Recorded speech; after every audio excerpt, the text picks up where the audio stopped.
উত্তর চব্বিশ পরগনা জেলার ইছাপুর ইন্দ্রপুরী এলাকায় একটি বেসরকারি ইংরেজি মাধ্যম স্কুলে ডাবর ইন্ডিয়া লিমিটেডের পক্ষ থেকে আয়োজিত হলো এক স্বাস্থ্য সচেতনতামূলক কর্মসূচি। বিদ্যালয়ের ছাত্রছাত্রীদের নিয়ে এই সেমিনারটি আয়োজিত হয়, যেখানে স্বাস্থ্য সচেতনতার বিভিন্ন বিষয় তুলে ধরা হয়। এই সেমিনারে উপস্থিত ছিলেন ডাবর ইন্ডিয়া লিমিটেডের corporate communication manager Dinesh Kumar, স্বাস্থ্য বিশেষজ্ঞ ডক্টর ওম প্রকাশ সঞ্জয়, স্কুলের প্রিন্সিপাল কিয়া চক্রবর্তী সহ অন্যান্য শিক্ষক শিক্ষিকাগণ। আরও বিস্তারিত জানতে চোখ রাখুন আমার বাংলার পর্দায়।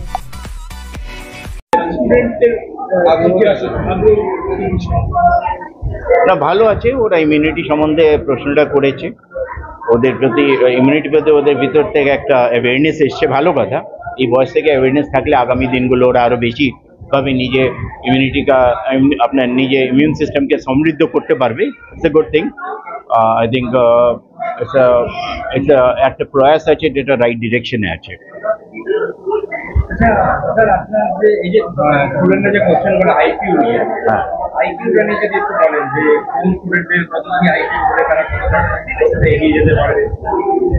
শুনুন, আইকিউটা না, ওটা সার্টেনলি আলাদা জিনিসই আছে। আইকিউটা যেরকম ওটা অনেকটাই জানি, নিশ্চয় আপনারা জানেন, ওটা কিন্তু জেনেটিক থাকে। ওটার জন্যে থ্রু কিছু টেস্ট আছে, তাতে লোকের আইকিউটা আমরা জানতে পারি ওর কত আইকিউ আছে। একটা জিনিস যেটা প্র্যাকটিক্যাল জানা আছে কি আমার কি আইকিউ আছে, সেটা না জেনে আমি কিভাবে ভালোভাবে খাটতে পারি, আমি কিভাবে নিজেকে ডেডিকেট করে মানে পড়াশোনার মধ্যে মন লাগাতে পারি, আমি কিভাবে হেলদি লাইফস্টাইল মানে ফলো করতে পারি, যে জিনিসটা আমার হাতে নেই সেই সম্বন্ধে ভেবে তো লাভ নেই। আমার হাতে যে জিনিসটা আছে আমি খাটতে পারবো, আমি ডেডিকেটেড লাইফ একটা লিড করব। আমি পড়াশোনার মধ্যে যে জায়গাটা আমার অভাব আছে সেটাকে আমি পড়াশোনা করে নিজেকে কমপ্লিট করব। Repetition is very important thing. রিপিটেশনের রিটেনশনটা থাকে। যত আপনি রিপিটেড কোনো জিনিসকে আপনি চর্চায় আনবেন, আপনার রিটেনশন পাওয়ারটা অতটাই বেড়ে যাবে। তো আই থিঙ্ক আইকিউ একটা তো আলাদা চ্যাপ্টারেই আছে, আমরা ওটাতে ফোকাস না করে এখন বাচ্চাদের বের করলে কারো 100 বের হোক, 120, কারো 150, অযথা ওরা কিন্তু ওটা নিয়ে চিন্তায় হয়ে যাবে। ওদের এনকারেজ করুন যে ভাই তোমাদের কাজে যা আছে সেটা পুরোপুরি কাজে লাগাও, তোমরা খুব হার্ড ওয়ার্কিং হও, আর খুব ভালোভাবে তুমি ঘুমটুম তোমাদের পুরোটা রাখো, দ্যাট ইজ ভেরি ইম্পর্টেন্ট। আর প্রপার ডায়েটটা মেনটেন করো, আর এক্সারসাইজ করো। Hello everyone, my name is Dinesh Kumar. I am manager corporate communication.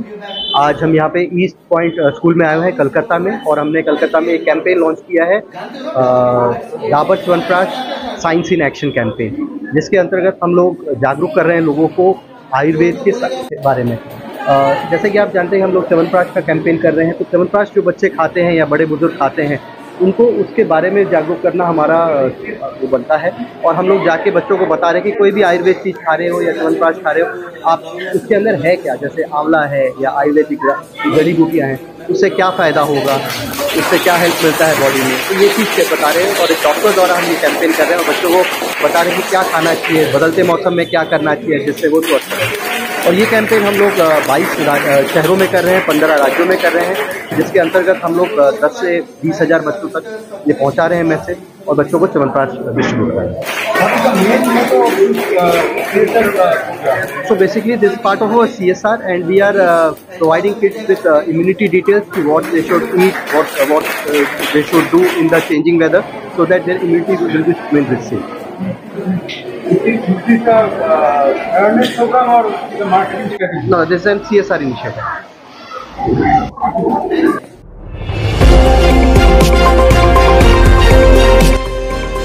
আমার বাংলা, সঙ্গে থাকুন, সঙ্গে রাখুন আমার বাংলা।